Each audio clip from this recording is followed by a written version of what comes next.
مولاي صل وسلم دائما أبدا على حبيبك আসসালামু আলাইকুম ওয়া রাহমাতুল্লাহি ওয়া বারাকাতুহু।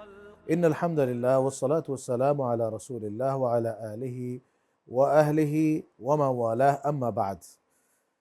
প্রিয় দর্শক, প্রতি পর্বের ন্যায় এবারের পর্বেও আপনাদের সকলকেই আন্তরিক শুভেচ্ছা এবং মোবারকবাদ জানিয়ে শুরু করতে যাচ্ছি আপনাদের প্রিয় অনুষ্ঠান, সাপ্তাহিক অনুষ্ঠান SZHM ট্রাস্ট তথা শাহনশাহ জিয়াউল হক মাঝ ভান্ডারী ট্রাস্ট কর্তৃক নিবেদিত আলোকধারায় সকলকে আমন্ত্রণ জানাচ্ছি দেখবার জন্যে। দর্শক, আজকে আমরা অন্যান্য পর্বের ন্যায় এ পর্ব 3টি সেগমেন্ট নিয়ে সাজিয়েছি এবং তা হচ্ছে সাধারণ ইসলামিক বিষয় এবং তাসাউফ বিষয়ক আলোচনা ও সুফি পরিচিতি। এই 3টি সেগমেন্টে আজকে আমরা আপনাদেরকে আলোচনা উপহার দেওয়ার চেষ্টা করব। আজকের সাধারণ বিষয়ে আমরা যে বিষয়টি নিয়ে আলোচনা করবার চেষ্টা করব এবং আপনাদের মনের কোণে জমে থাকা বিভিন্ন প্রশ্নের উত্তর দেওয়ার চেষ্টা করব, তা হচ্ছে ধর্মীয় আলোচনার শিষ্টাচার। এবং আজকের এই বিষয়ের উপর আলোচনা করার জন্য আমাদের স্টুডিওতে আমন্ত্রিত অতিথি হিসেবে রয়েছেন চট্টগ্রাম বিশ্ববিদ্যালয়ের আরব বিভাগের সম্মানিত অধ্যাপক প্রফেসর ডক্টর মোহাম্মদ জাফরুল্লাহ। আসসালামু আলাইকুম রহমতুল্লাহি ওয়া বারাকাতুহু। ওয়ালাইকুম সালাম ওয়া রাহমাতুল্লাহি ওয়া বারাকাতুহু। দর্শক, আমরা বিভিন্ন সময়ে বিভিন্ন জায়গায় বিভিন্ন সেমিনার, সিম্পোজিয়াম, ওয়াজ মাহফিল, বিভিন্ন মিডিয়ার আলোচনা, এমনকি পত্রপত্রিকায় লিখন থেকে শুরু করে মত প্রকাশের বিভিন্ন যতগুলো মাধ্যম রয়েছে প্রত্যেকটি মাধ্যমে আলোচনা করে থাকি, কিন্তু জ্ঞানের দৈন্যতা, অহংকার কিংবা জানার কমতি কিংবা বিভিন্ন জনের প্রয়োজনা ইত্যাদি ইত্যাদি কারণে আমরা অনেক সময় যে ধর্মীয় আলোচনার যে শিষ্টাচার কিংবা যেটাকে আরবিতে বলা হয়ে থাকে আদব, সেই আদব বহির্ভূত বিভিন্ন কথা, বিভিন্ন আচরণ, বিভিন্ন লিখনি এবং বিভিন্ন রকম আমরা কার্যকলাপ করে থাকি, যেটি হচ্ছে ইসলামে সম্পূর্ণভাবে নিষিদ্ধ একটি কাজ বা যেটিকে অনুৎসাহিত করা হয়েছে। আজকে সেই ধর্মীয় আলোচনার যে শিষ্টাচার রয়েছে, আল্লাহর হাবিব সাল্লাল্লাহু আলাইহি ওয়াসাল্লাম তিনি কীরকমভাবে কথা বলতেন, সাহাবায়ে কেরাম কীরকমভাবে কথা বলতেন, আহলে বাইত আজমাইন তারা কীরকমভাবে মানুষকে বুঝিয়েছেন, দিনের পথে এনেছেন, আউলিয়া কেরাম কীভাবে মানুষকে তাদের অন্তর জয় করে নিয়েছেন তাদের কথার মাধ্যমে, তাদের নসিহতের মাধ্যমে, সেই বিষয়গুলোই আজকে আমরা আপনার কাছ থেকে জানার চেষ্টা করব। আমি আপনার কাছে প্রথমেই জানতে চাইব যে ধর্মীয় যে আলোচনা, সেই আলোচনার প্রেক্ষাপটে আমরা নবী আম্বিয়া আলাইহিমুস সালামদের যে উসলুব বা পন্থা সেটি কেমন ছিল এটি জানতে চাচ্ছি। হামিদাম ওয়া মুসাল্লিয়ান ওয়া সাল্লাম আম্মা বাদ ফাউযু বিল্লাহি মিনাশ শাইতানির বিসমিল্লাহির রহমানির রহিম ফাবিমা রাহমাতিন মিনাল্লাহ লিনতা লাহুম সাদাকাল্লাহুল আযীম ওয়া সাদাকা রাসূলুহুন নবিয়্যুল কারীম ওয়া নাহনু আলা যালিকা লামিনাশ শাহিদিন ওয়াশ শাকিরিন আলহামদুলিল্লাহি রাব্বিল আলামিন। আজকে আমরা যে একটা সুন্দর আলোচনার শিষ্টাচার নিয়ে আলোচনা করছি, এটা অত্যন্ত গুরুত্বপূর্ণ বিষয়। এখন তো আমাদের কাউকে হার্ট করা, কাউকে আঘাত করা করতে পারলে আমরা খুশি হই, কিন্তু আমাদের যে আল্লাহ তাআলা আমাদেরকে কি শিখিয়েছেন, আমাদের রাসূল কারীম সাল্লাল্লাহু আলাইহি ওয়াসাল্লাম আমাদেরকে কি শিখিয়েছেন, এবং কোরআন মাজিদের আমি একটি যে আয়াত ফাবিমা রাহমাতিম মিনাল্লাহ লিনতা লাহুম ওয়ালাউ কুনতা ফাজ্জান গালিজাল কলবি লানফাদ্দু মিন হাওলিক। আল্লাহ তাআলা কোরআন মাজিদের ডাইরেক্ট রাসূল কারীম সাল্লাল্লাহু আলাইহি ওয়াসাল্লামের একটা বৈশিষ্ট্য বর্ণনা করছেন, আমার স্পেশাল রহমত আছে আপনার উপর, এই কারণে আপনি নম্র স্বভাবের, আপনার কথা নরম, আপনার চালচলন নরম, আপনার ওঠা বসা নরম। ওয়ালা তামশি ফিল আরদি মারহা, তোমরা দম্ভ সহকারে জমিনে হাঁটো না। যে এই যে রাসূল করিম সাল্লাল্লাহু আলাইহি ওয়াসাল্লামকে আল্লাহ নম্রতা দিয়েছেন, আল্লাহ এটাও বলছেন যদি আপনি কঠোর হতেন, মানুষকে হার্ট করে কথা বলতেন, কেউ আপনার কাছে আসতো না। তা আমরা আমাদের কোনো কনসেপ্ট, আমাদের কোনো যদি যুক্তি, আমাদের কোনো যদি মতবাদ আমরা যদি কাকু বোঝাতে চাই, তাহলে ভাই আমাকে একটা শিষ্টাচারের মাধ্যমে যেতে হবে। আমি যদি তাকে আঘাত করি তাহলে যাবে না। এটা আল্লাহ নিজে বলেছেন, ওয়ালাউ কুনতা ফাজ্জান গালিজাল কলব, আপনি যদি কঠোরভাষী হতেন এবং কঠিনভাবে মানুষকে মুখোমুখি হতেন, তাহলে কেউ আপনার আশেপাশে আসতো না, কেউ ঈমান গ্রহণ করতো না। এই আয়াত থেকে আমরা কি উপলব্ধি করতে পারি? আমি পাশে আরেকটা আয়াত বলি। কোরআন মাজিদে আল্লাহ তাআলা আরেক জায়গায় বলেছেন, উদু ইলা সাবিলি রাব্বিকা বিল হিকমাতি ওয়াল মাউইযাতিল হাসানা ওয়াজাদিলহুম বিল্লাতি আহসান। আপনি চিন্তা করে দেখেন, রাসূল করিম সাল্লাল্লাহু আলাইহি ওয়াসাল্লামকে আল্লাহ বললেন, হে আমার প্রিয় রাসূল, আপনি তাদেরকে হিকমত দিয়ে ডাকেন, উত্তম উপদেশ দিয়ে ডাকেন, মানে ভালোবাসা দিয়ে ডাকেন। আর যদি কখনো যদি তাদের কথার উত্তর দিতে হয়, ওয়াজাদিলহুম বিল্লাতি আহসান, তারা যদি কাকেও কোনো উত্তর দিতে হয়, তারা যদি একটা প্রশ্ন করে, সে প্রশ্নের উত্তরটা তারা যে কঠোরতা দিয়ে আপনাকে প্রশ্ন করেছেন তার চেয়ে একটু নরম করে আপনি উত্তর দেবেন। আপনি আর কি শেখাবেন আল্লাহ আমাদেরকে? ওয়াজাদিলহুম বিল্লাতি আহসান, অর্থাৎ ঝগড়ার ক্ষেত্রেও আপনি আপনার এই সীমারেখা লঙ্ঘন করবেন না, সেখানেও আপনি মহসেন থাকবেন, সেখানেও আপনি দয়াবান থাকবেন, সেখানেও আপনি তার অন্তরে যেন আঘাত না পায় সেই জিনিসটা আপনি চিন্তা করবেন। এটা শুধু রসুলকে শিক্ষা দেন নাই, এটা কিয়ামতের ফজর পর্যন্ত। এবং এরপর আল্লাহ আবার ব্যাখ্যা করছেন ওয়াজাদিলহুম বিল্লাতি ওয়া আহসান, যদি ঝগড়াও সে করে গায়ে পড়ে, তাহলেও তাকে আপনি ভালোবাসার মাধ্যমে, সুন্দর ভাষার মাধ্যমে তাকে জবাব দেবেন। কিন্তু দুঃখের বিষয় হচ্ছে যে আজকাল আমাদের যারা ধর্মীয় বেত্তা রয়েছেন, তারা ওয়াজ মাহফিল বলি আর বিভিন্ন বক্তব্য বলি, সেখানে এমন এমন ভাষা ব্যবহার করেন তার অপোজিশনের প্রতি, কিংবা আকিদার হয়তো তার সাথে অমিল রয়েছে, তিনি তাকে এমনভাবে আক্রমণ করেন যে মানুষ একজন কুকুর আর একটা কুকুরকে তার শত্রুকেও কিন্তু ওইভাবে আক্রমণ করে না, তার মুখের ভাষা দিয়ে এমনভাবে আক্রমণ করেন। ইদানিংকালে আমরা বিভিন্ন মিডিয়া হওয়ার সুবাদে কিন্তু আমরা শুনতে পাচ্ছি। তো যারা ধর্মীয় বক্তা, তাদের কি কি জিনিসগুলো সবসময় স্মরণে রেখে আলোচনা করা উচিত? আমি এই যে কথাটা রসুল করিম সাল্লাল্লাহু আলাইহি ইসলামের শানে যে আয়াত নাজিল হয়েছে, আল্লাহ তাআলা যে আয়াতটা নাজিল করেছেন, আচ্ছা আমি এখানে আরেকটি কথা বলি, আরেকটা আয়াত আমি বলি, আমার মনে পড়ছে এটা। দেখেন, আল্লাহ তাআলা ওয়াসারিউ ইলা মাগফিরাতিম মির রাব্বিকুম ওয়া জান্নাহ আরদুহাস সামাওয়াতু ওয়াল আরদ উইদ্দাত লিল মুত্তাকিন। এরপরে আল্লাহ মুত্তাকিন কারা বলছেন, আল্লাযিনা ইউনফিকুনা ফি সাবিলিল্লাহি ফিস সাররাই ওয়াদ দাররা ওয়াল কাযিমিনাল গায়জ ওয়াল আফিনা আনিন নাস ওয়াল্লাহু ইউহিব্বুল মুহসিনিন। আমি এই কথাটা বোঝাতে চাচ্ছি, আল্লাযিনা ইউনফিকুনা ফিস সাররাই ওয়াদ দাররা, আল্লাযিনা ইউনফিকুনা ফিস সাররাই ওয়াদ দাররা, এরপরে বলছেন ওয়াল কাযিমিনাল গায়জ, এবং যারা রাগকে সম্বরণ করতে পারে, ওয়াল আফিনা আনিন নাস, কেউ যদি আমাকে ক্ষতিও করে বা আমাকে হার্ট করে আমি তাকে মাফ করে দিলাম। এরপর আল্লাহ বলছেন আল্লাহ মহসিনদেরকে ভালোবাসেন। মহসিন কারা? এই যাদের কাছে যারা সাররা দারার মধ্যে মানে ব্যয় করে, আল্লাহ থাকলেও টাকা থাকলেও মানুষকে দান করে, না থাকলেও দান করে, যা আছে তা দিয়ে দেয়, আরজনের জন্য দিয়ে দেয়। এবং ওয়াল কাযিমিনাল গায়জ, এবং যারা রাগকে সম্বরণ করতে পারে, এদেরকে আল্লাহ মুত্তাকিনের সংজ্ঞা দিচ্ছে। কিন্তু এটা উইদ্দাত লিল মুত্তাকিনের পরে এই কথাটা আছে, মুত্তাকিন আল্লাযিনা ইউনফিকুনা ফিস সাররাই ওয়াদ দাররা, যারা এই সচ্ছলতায় অসচ্ছলতায়, সচ্ছলতায় অসচ্ছলতায় আল্লাহর রাস্তায় দান করতে থাকে। যে একজন ফকির আসছে, তাকে বলে না এই বারবার কেন আসে, এটা বলে না, ভাই আজকে আমার টাকা নেই মাফ করে, যা আছে তা তো দিয়ে দে। এর আমি একটা কথা বলি আপনাকে, হযরত ইমাম হাসান আলাইহিস সালামের কথা বলি একটা। তো ইমাম হাসান রাদিয়াল্লাহু তাআলা আলাইহিস সালাম, আলে বাইতকে তো আলাইহিস সালাম বলাটা আমাদের আসলাফের আওয়াজ ছিল, কিন্তু আমরা এগুলো ভুলে গেছি, আসলাফের বাক্য আমরা এখনো তাদের কথাটা এখন আমলে আনি না। তো এখন ইমাম হাসান রাদিয়াল্লাহু তাআলা আনহুর কাছে একজন মানুষ যাচ্ছে তার মেয়ে বিয়ের জন্য। তো ওনার ঘরে তখন 4000 দিরহাম ছিল, সব দিয়ে দিয়েছে। সব দিয়ে দেওয়ার পরে সে মানে গিয়েছে, তার মেয়েটা বিয়ে হয়ে গেছে। ইমাম হাসান মাসাল্লায় বসে কান্না শুরু করছে।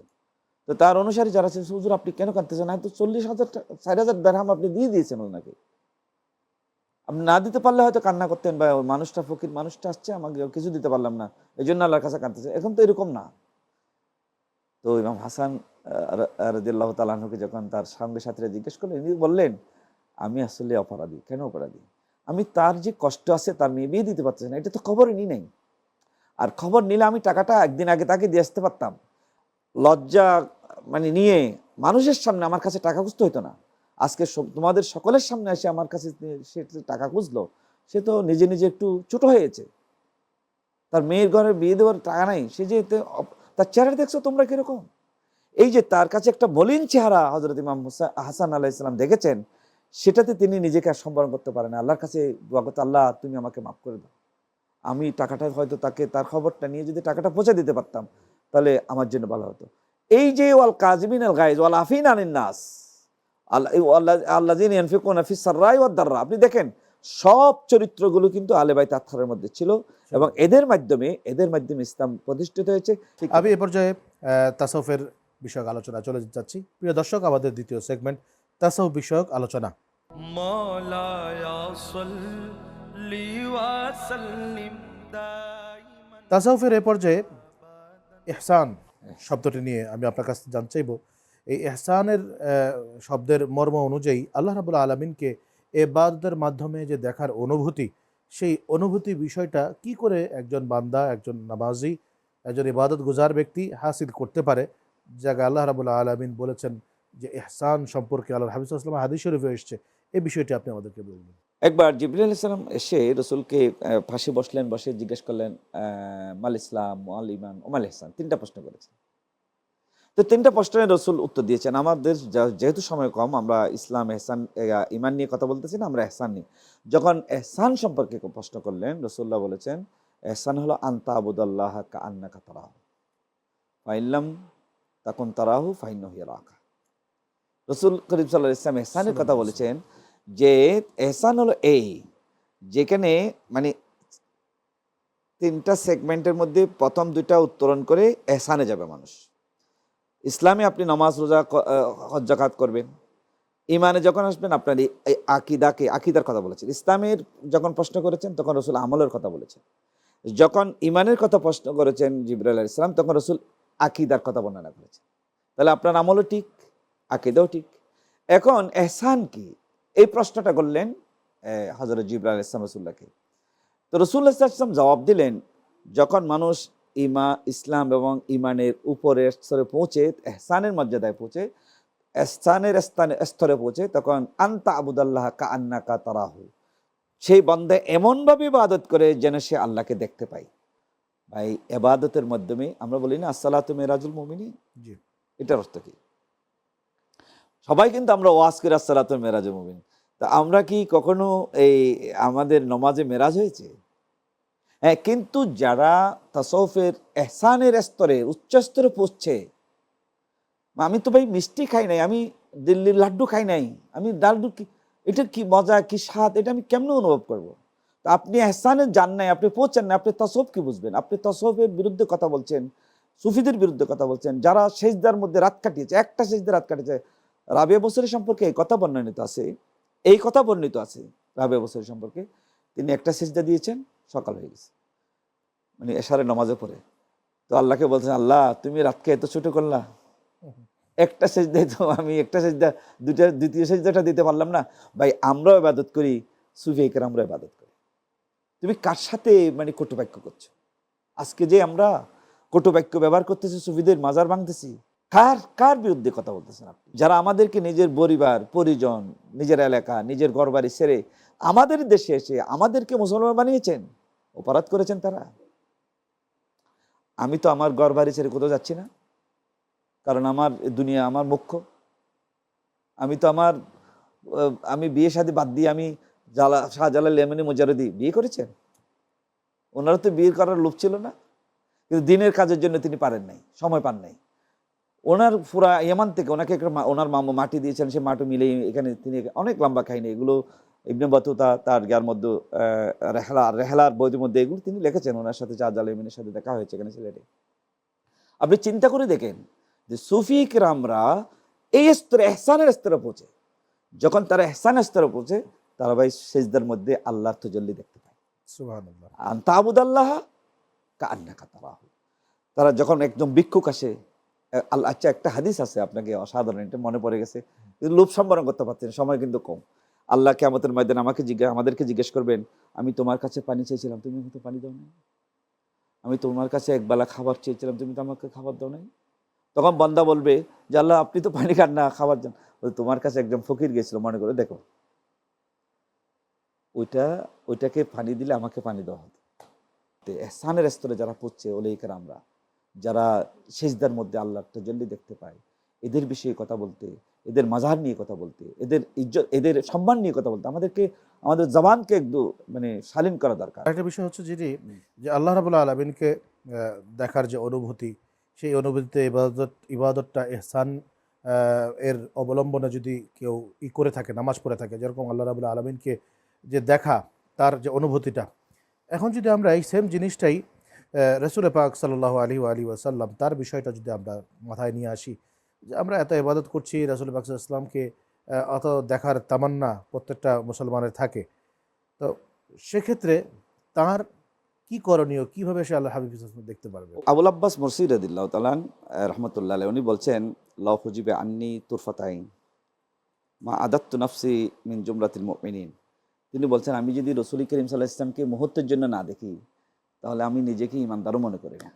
তাহলে আল্লাহর বুজুর্গানে দিন যারা বড় কামেল ছিলেন, তারা রসুলকে দেখতেন, এবং রসুলের হাদিস আছে, এটা বুখারী শরীফের হাদিস, এটা অস্বীকার করার কোনো জোর নেই। মান রানি ফাকাত রানি ফাইন্না শাইতানা লা ইয়াতামাসসালু বি, যে আমাকে স্বপ্ন দেখেছে বা যে আমাকে দেখেছে সে আমাকেই দেখেছে, কারণ শয়তান আমার আকৃতি নিতে পারে না। সবার আকৃতি নিতে পারে, কিন্তু আমার আকৃতি নিতে পারে না। শয়তান এসে বলতে পারবে না আমি মোহাম্মদ সাল্লাল্লাহু আলাইহি ওয়াসাল্লাম, না, বলতে পারবে না। সে এটা আল্লাহ আমাকে, সেই আল্লাহ এই ক্ষমতা, এই পাওয়ার, মোহাম্মদের আকৃতি ধারণ করার পাওয়ার আল্লাহ শয়তানকে দেয় নাই। সুতরাং যে আমাকে স্বপ্ন দেখেছে সে আমাকে স্বপ্ন দেখেছে। আপনি একটা সুন্দর প্রশ্ন করেছেন। একজন মোমানদারের তামান্না হিসেবে, একজন ইমানদার হিসেবে, রসুলের উম্মত হিসেবে আমাদের একটা কামনা বাসনা আছে যে মৃত্যুর আগে একবার রসুলকে দেখব। এবং রসুল্লাহ সাল্লাল্লাহু আলাইহি ওয়াসাল্লাম এই কথা বলেছেন, মান রাআনি ফিল মানামে ফাসায়ারানি ফিল ইয়াকজা। রসুল করিম সাল্লাল্লাহু আলাইহি ওয়াসাল্লাম বলেছেন যে আমাকে স্বপ্নে দেখবে, সে জাগ্রত অবস্থায় মৃত্যুর আগে আমাকে একবার দেখবে। ওলি কেরামরা, এটা খাজা গরিবে নওয়াজ, এটা একবার বাইজ বুস্তামি সাথে কথাটা বলে দিই। বাইজ বুস্তামি রাদিয়াল্লাহু তাআলা একটা হাদিস বর্ণনা করলেন। তো ওই একজন মুহাদ্দিস বলতেছে এই হাদিসটা জয়ীফ, তিনি জালাল হাদিসে চলে আসছেন, সব হাজা মুহাম্মদ সাল্লাল্লাহু আলাইহি ওয়াসাল্লাম। তোকে বলতেছে তুমি দেখো রসুল এখানে দাঁড়িয়ে আছে।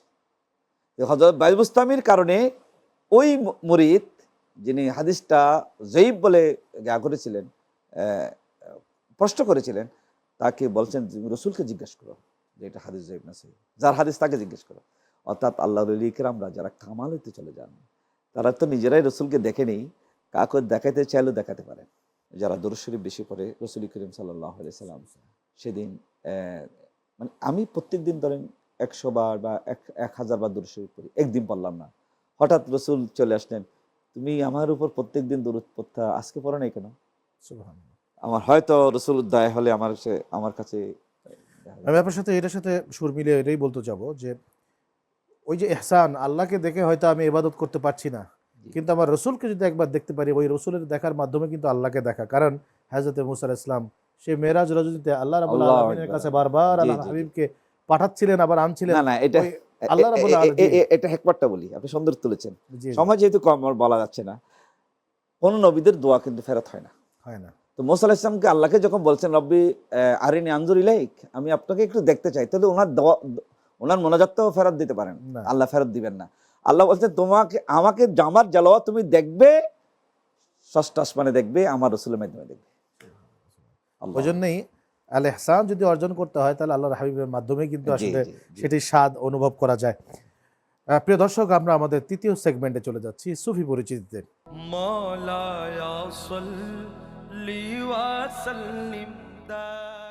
মোহতারাম, আজকের সুফি পরিচিতিতে আমরা আপনার কাছ থেকে জানতে চাইব কুতুবুল আউলিয়া হযরত খাজা কুতুবউদ্দিন বখতিয়ার কাকি রহমতুল্লাহ আলাইহি সম্পর্কে।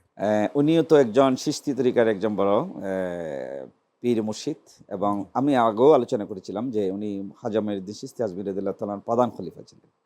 ওনারা যে তিনজন আসছিলেন এখানে ভারত উপমহাদেশে, সেখানে একজন খাজা গরিবে নওয়াজ ছিলেন, একজন বখতিয়ার কুতুবউদ্দিন বখতিয়ার কাকি ছিলেন, এবং আরেকজন ছিলেন ফখরুদ্দিন গর্দজি, উনি যে বাবরচি ছিলেন। তো কুতুবউদ্দিন বখতিয়ার কাকি হযরত মঈনুদ্দিন চিশতির খলিফা হিসেবে এই ভারত উপমহাদেশে ওনার যে অবদান, সেই অবদান আমরা বলতে পারবো না। ওনার জন্ম 569 হিজরিতে দিকে হয়েছে।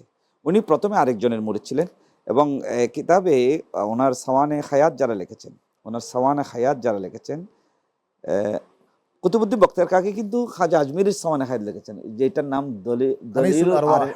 আনিসুল আরওয়াহ হলো খাজা গরিবে নওয়াজের কথাগুলোকে ওসমান হারুনির কথা। আবার বখতিয়ার কাকি যেটা লিখেছেন এটা দলিল আরফিন, যেটা হলো খাজা মঈনুদ্দিন চিশতির কথাগুলো তিনি মলফুজাতগুলো জমা করেছেন, মানে নিজের পীর মুর্শিদের সাওয়ানে হায়াত তিনি জমা করেছেন দলিল আরফিনের মধ্যে। ভাই, আমাদের আসলে সময় নেই, আমরা কোন জমানায় এসে গেছি যে আমাদের এত বুজুর্গানি দিন, আমাদের এই উপমহাদেশে এত বড় বড় আলিমী দিন, এত বড় বড় পীর ফকির বুজুর্গ আমাদের দেশে আমাদেরকে দিন শিখিয়ে গেছেন, আমরা তাদের কথাও জানি না, তাদের কিতাবগুলো সম্পর্কে আমাদের জানা নাই। আমাদের মাদ্রাসায় হাজার হাজার মাদ্রাসা আছে, একটা মাদ্রাসার মধ্যে দলিল আরফিন সম্পর্কে আপনি জিজ্ঞেস করলে, আনিসুল আরওয়াহ সম্পর্কে জিজ্ঞেস করলে আপনি পাবেন না কেউ এটার খবরাখবর রাখেন। আল্লাহ আমাদেরকে আসলে আমাদের মূলে ফিরে যাওয়ার তৌফিক দান করুন। এখন আমি আপনার যে কথাটা বলছিলেন কুতুবউদ্দিন বখতিয়ার কাকি, ওনার মাজার তো এখানে দিল্লিতে, আমি আদম জিয়ারতও করেছি।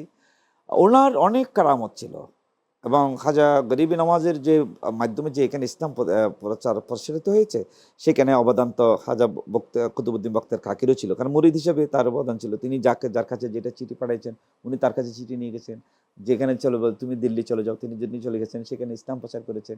খাজা গরিবে নওয়াজ ছিলেন আজমিরি, এভাবে আপনি অনেক ইতিহাস। তো এখন আপনার একটা আমার একটা কিউরিওসিটি আছে, একটা আপনার একটা, ওনাকে খাকি কেন বলা হয়? ওনার খাকি হলো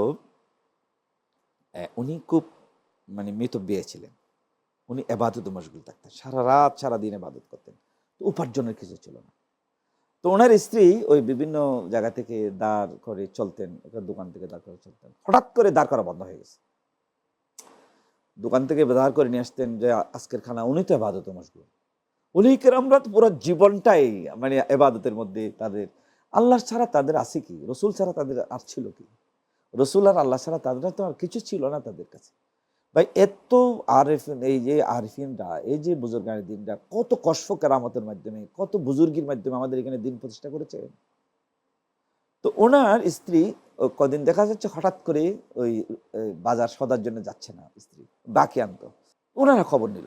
এক পর্যায়ে দেখা যাচ্ছে যে উনি, ওনার লজ্জা লাগছিল কুতুবুদ্দিন বক্তার কাকির যে আরো দাঁড় করার জন্য, দাঁড় তো হয়ে গেছে 40 টাকা 50 টাকা বা 80 টাকা হয়ে গেছে, এগুলো শোধ করা দরকার, এখন হয়ে গেছে। তা আল্লাহ, উনি ইবাদতের মধ্যে মশগুল। হঠাৎ করে আল্লাহর পক্ষ থেকে, এই কাহিনী আমার লেখা না, এই কাহিনীটা বর্ণনা করেছেন আব্দুল্লাহ মুহাদ্দিস দেলভি আখবারুল আখিয়ারের মধ্যে। আখবারুল আখিয়ারের প্রথম যার আলোচনা করেছেন তবকায়ে ওলা, মানে প্রথম শ্রেণীর ওলি কেরাম, সেই তবকায়ে ওলার মধ্যে প্রথম শ্রেণীতে যার জীবনে আলোচনা করেছেন উনি খাজা মঈনুদ্দিন চিশতি আজমিরি। ওনার পরে যার জীবনে আলোচনা করেছেন আব্দুল্লাহ মুহাদ্দিস দেলভি। আজকে আমরা সবাই আব্দুল্লাহ মুহাদ্দিস দেলভিকে নিয়ে কি করি? অহংকার করি যে আমাদের দেশে হাদিস এনেছেন উনি, হাদিস এনেছেন, হাদিসের উস্তাদ, আমাদের সকলের উস্তাদ আব্দুল্লাহ মুহাদ্দিস দেলভি রহমতুল্লাহ। কিন্তু ভাই, উনি যাদের ছাত্র, আমরা ওদেরকে কেন বলে গেলাম? এই যে বক্তের খাকি সম্পর্কে উনি বলতেছেন, খাকি কি? খাক মানে, এটা ফার্সি ভাষায় খাক মানে রুটি। তো যেহেতু আমরা ইংরেজিতে কেক বলে থাকি, হ্যাঁ রুটি, কেক বলতে, তো রুটি। তো এখন ওই যে ওনার স্ত্রী আর লজ্জা লাগতেছে, গায়ে বাকি মাল আনার জন্য লজ্জা লাগতেছে, গায়েব থেকে হাজা বক্তের কুতুবুদ্দিন বক্তের কাকির মসল্লা জায়নামাজের নিচে গায়েব থেকে একটা রুটি চলে আসতো। এই রুটিটা পুরা পরিবারকে হয়ে যেত। এরকম 40 দিন চলে গেছে, প্রত্যেক দিন একটা রুটি হয়েছে, সবাই পুরা পরিবার মিলে খায়। তো যে দোকানদার বাকি পেত, সে তার স্ত্রীকে জিজ্ঞেস করলো, মানে কোনো মাধ্যমে জিজ্ঞেস করলো যে আপনারা বাকি নিতেন, এখন বাকি নিতে সাদাও করেন না, কেউ আসেন না কেন? আমাদের এখানে তো গায়েব থেকে রুটি আসে। এই যেদিন এটা বলে দিয়েছেন ওনার স্ত্রী, এই দিন থেকে রুটি আসা বন্ধ হয়ে গেছে। আমাদের এই যে উপমহাদেশের এই সমস্ত বড় বড় আল্লাহর ওলিদের মাধ্যমে, আল্লাহর ওলিদের মাধ্যমে, তাদের কশফ কারামতের মাধ্যমে, তাদের তাওয়াজ্জুর মাধ্যমে লক্ষ লক্ষ মানুষ, তাদের চেহারা দেখলে মানুষ ইমানদার হয়ে গেছে। আপনাকে অসংখ্য ধন্যবাদ। প্রিয় দর্শক, আমরা এতক্ষণ যাবৎ ডক্টর প্রফেসর মোহাম্মদ জাফরুল্লাহ মহোদয়ের কাছ থেকে অত্যন্ত গুরুত্বপূর্ণ আলোচনা শুনছিলাম। বিশেষ করে যে আলোচকদের শিষ্টাচার সম্পর্কে তিনি গুরুত্বপূর্ণ দিক নির্দেশনা দিয়েছেন, সেই সাথে ইহসান তথা আল্লাহ রাব্বুল আলামিনকে দেখে ইবাদত করা, কিংবা এটা মনে করে ইবাদত করা যে তিনি আমাকে দেখছেন, সেই ইবাদত সম্পর্কে তিনি আলোকপাত করেছেন। সর্বশেষ তিনি সুফি পরিচিতি সেগমেন্টে হযরতে খাজা কুতুবুদ্দিন বখতিয়ার কাকি রহমতুল্লাহ আলাই তার জীবনে তার নামের যে রহস্য এবং তার যে বিভিন্ন কারামাত, সেগুলো নিয়ে তিনি আলোচনা করেছেন। তার আজকের এই আলোচনা থেকে আমাদের এটি প্রতীয়মান হয় যে আল্লাহ সুবহানাহু ওয়া তাআলার যে প্রিয় ব্যক্তিত্ব যারা ছিলেন, আম্বিয়া আলাইহিস সালাম থেকে শুরু করে আউলিয়া কিরাম পর্যন্ত, তাদের চলন বলন প্রত্যেকটা জিনিস, তথা বিশেষ করে মানুষের সাথে বাচনভঙ্গি, মানুষের সাথে মুআমালাত মুআশারাত, এবং বিশেষ করে তাদের যে সুলুক, তাদের যে মানুষের সাথে কথা বলা বা চলন ফেরনের যে ঢং, সেই ঢং থেকে মানুষ সেই ঢং দেখে অনুপ্রাণিত হয়ে তাদের হাতে হাত দিয়ে বায়াত গ্রহণ করতেন, ইসলাম গ্রহণ করতেন, সত্যের পথে আসতেন। তো সেই জায়গা থেকে আজকে আমরা যোজন যোজন দূরে আমরা সরে গিয়েছি, সেই জায়গায় আমাদের ফিরে আসতে হবে। আর সেজন্যই আজকের আমাদের এই অনুষ্ঠান। আল্লাহ রাব্বুল আলামিন আজকের এই অনুষ্ঠান থেকে আমাদের সকলকে উপকৃত হওয়ার তৌফিক এনায়েত করুন, আমিন। আসসালামু আলাইকুম ওয়া রাহমাতুল্লাহি তাআলা ওয়া বারাকাতুহু। মুহাম্মাদুন সাইয়্যিদুল কাওনাইন ওয়া সাকালান ওয়াল ফারিকাইনি মিন উরবি ওয়া মিন আজম।